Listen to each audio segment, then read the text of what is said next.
നമുക്കിന്ന് വളരെ ടേസ്റ്റി ആയിട്ടുള്ള കുടംപുളി ഇട്ട് വറ്റിച്ച അയിലക്കറി ഉണ്ടാക്കിയാലോ? പെട്ടെന്ന് തന്നെ റെസിപ്പി ഒന്ന് കണ്ടു നോക്കൂ. നമുക്കിന്നേ നല്ല കുടംപുളി ഇട്ട് വെച്ച അയിലക്കറി ഉണ്ടാക്കിയാലോ? അപ്പം അതിനു വേണ്ടി ഞാനിവിടെ 1/2 കിലോ അയില എടുത്തിട്ടുണ്ട്. ഇതിലേക്ക് 1.5 ടീസ്പൂൺ എരിവുള്ള മുളക് പൊടി ഇട്ട് കൊടുക്കാം. നമ്മൾ അയില മേടിച്ചപ്പോൾ അതിൻ്റെ വാൽഭാഗമൊക്കെ മാറ്റി വെച്ചിട്ടുണ്ട് ഫ്രൈ ചെയ്യാനായിട്ട്.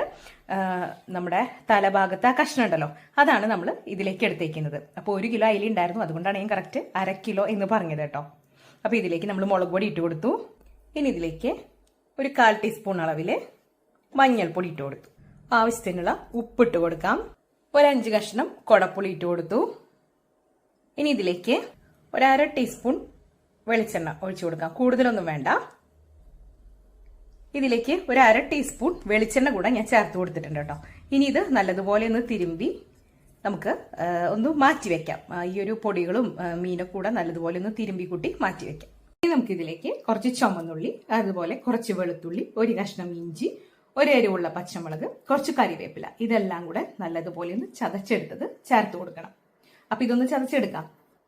ചതച്ചെടുത്ത ഇഞ്ചിയും ഉള്ളിയും പച്ചമുളകും വേപ്പിലൊക്കെ നമുക്ക് മീനിലോട്ട് ഇട്ട് കൊടുക്കാം.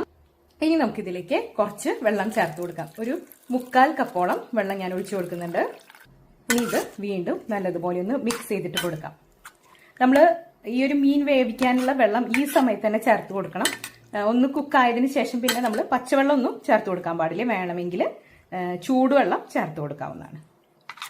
അപ്പോൾ നമുക്കിനി ഇതൊന്ന് നല്ലതുപോലെ വേവിച്ചെടുക്കാം. നമ്മൾ മീൻകറി വേവിക്കാനായിട്ട് വെച്ചിട്ടുണ്ട്. ഇനി നമുക്ക് ഈ ഒരു മീൻ വെന്ത് വരുന്ന നേരം കൊണ്ട് ഇതിലേക്ക് കറി കാച്ചി ഒഴിക്കുകയാണ് ചെയ്യുന്നത്, അതായത് ഉള്ളി കാച്ചിയാണ് ചെയ്യുന്നത്. അപ്പൊ അതിന് വേണ്ടിയിട്ട് കുറച്ച് ചുമന്നുള്ളി ഒന്ന് നേരെയാക്കിയിട്ട് ചെറിയ കഷ്ണങ്ങളായിട്ട് കട്ട് ചെയ്തിട്ട് വെക്കാം. അയില കാച്ചാൻ വേണ്ടിയിട്ടുള്ള ഉള്ളിയും അതുപോലെ കറിവേപ്പിലയും ഇവിടെ സെറ്റ് ആയിട്ടുണ്ട്. ഇനി നമുക്കിത് കാച്ചാം. മീനും നല്ലതുപോലെ കുക്കായിട്ടുണ്ട്. മീൻ്റെ ഇത്രയും നമ്മൾ വറ്റിച്ചെടുത്തിട്ടുണ്ട്. നമ്മുടെ ഉള്ളി ചെറുതായിട്ടൊന്ന് വഴന്നു തുടങ്ങിയിട്ടുണ്ട്. ഉള്ളിയൊക്കെ വഴന്നു തുടങ്ങി, അതായത് മൊരിഞ്ഞു തുടങ്ങിയിട്ടുണ്ട്. ഇനി ഇതിലേക്ക് ഒരു 1/4 ടീസ്പൂൺ കാശ്മീരി മുളക് പൊടി ചേർത്ത് കൊടുക്കുന്നുണ്ട്. നല്ലൊരു കളറിനും അതുപോലെ മണത്തിനും വേണ്ടിയിട്ടാണ്. ഇനി ഇതിലേക്ക് ഉലുവ പോലെയുള്ള ഒന്നും തന്നെ നമ്മൾ ചേർക്കുന്നില്ല. നമ്മൾ തനി നാടൻ അയില കുടംപുളിയിട്ട് പറ്റിച്ചാണ് ചെയ്യുന്നത്, അതുകൊണ്ട് തന്നെ വേറെ ഒന്നും ചേർക്കുന്നില്ല. ഇനി നമുക്ക് സ്റ്റൗ ഓഫ് ചെയ്യാം. ഇത് നമ്മുടെ അയിലക്കറിയിലേക്ക് ഇട്ട് കൊടുക്കാം. നമ്മളിതാ ഉള്ളി മൊരിച്ചത് നേരെ അയിലക്കറിയിലേക്ക് ഇട്ട് കൊടുത്തു.